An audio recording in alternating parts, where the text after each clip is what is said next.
ખબર ગુજરાતમાં જામનગરથી સમાચાર મળ્યા છે કે ત્યાંથી એક ચોંકાવનારો સાયબર ક્રાઇમનો મામલો જે છે એ સામે આવ્યો છે। ત્યારે શહેરના જાણીતા બિલ્ડર જમનભાઈ શામજીભાઈ ફળદુએ સોશિયલ મીડિયા પર તેમની બદનામી અને ધમકી આપવામાં આવી હોવાની ફરિયાદ સાયબર ક્રાઇમ પોલીસ સ્ટેશનમાં નોંધાવી છે। ફરિયાદ અનુસાર ફેસબુક અને ઇન્સ્ટાગ્રામ પર બનાવવામાં આવેલી ખોટી આઈડી મારફતે તેમની અને અન્ય વ્યક્તિઓની છબીઓનો ગેરવપરાશ કરવામાં આવ્યો હતો।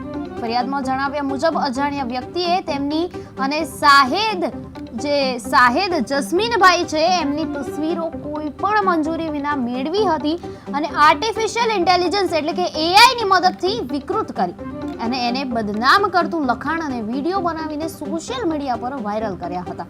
આ પોસ્ટ દ્વારા સમાજમાં તેમની પ્રતિષ્ઠાને નુકસાન પહોંચાડવાનો તેમજ ધમકી આપવાનો પ્રયાસ કરવામાં આવ્યો હોવાનું કહેવામાં આવ્યું છે। ત્યારે આ ઉપરાંત કેટલાક લોકોને ખાનગી મેસેજ મારફતે ગાળો આપી જાનથી મારી નાખવાની ધમકી આપવામાં આવી હોવાનું પણ ફરિયાદમાં ઉલ્લેખ થયો છે। આ સમગ્ર મામલે પોલીસે ભારતીય ન્યાય સંહિતા 2023 તથા IT એક્ટ હેઠળ ગુનો નોંધીને તપાસ શરૂ કરી છે। પોલીસ દ્વારા સોશિયલ મીડિયા એકાઉન્ટના ધારકો તેમજ તપાસમાં સામે આવતા તમામ આરોપીઓ સામે કાયદેસરની કાર્યવાહી કરવામાં આવશે।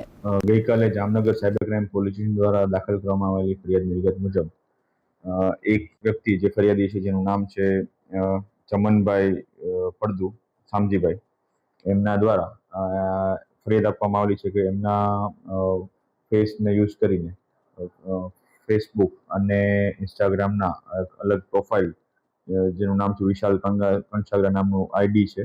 એ આઈડીમાંથી ઇન્સ્ટાગ્રામ અને ફેસબુક ઉપર અલગ અલગ ફોટોગ્રાફ્સ અને વિડીયોઝ AI ની મદદથી બનાવી અને મૂકવામાં આવી રહ્યા છે, જેમાં અલગ અલગ રીતે તેમની બદનક્ષી તેમજ એમના વિરુદ્ધનું અને એમને બદનામ કરતું અને એમના ચારિત્ર ઉપર શંકા કરતું આ પ્રકારના અલગ અલગ ઉશ્કેરણીજનક લખાણ અને ફોટોગ્રાફ્સ મૂકવામાં આવે છે, જે બાબતની ફરિયાદ એમના દ્વારા સાયબર ક્રાઇમ પોલીસ સ્ટેશનમાં આપવામાં આવી છે અને આગળની તપાસ હાલ સાયબર ક્રાઇમ પોલીસ સ્ટેશન દ્વારા કરવામાં આવી રહી છે।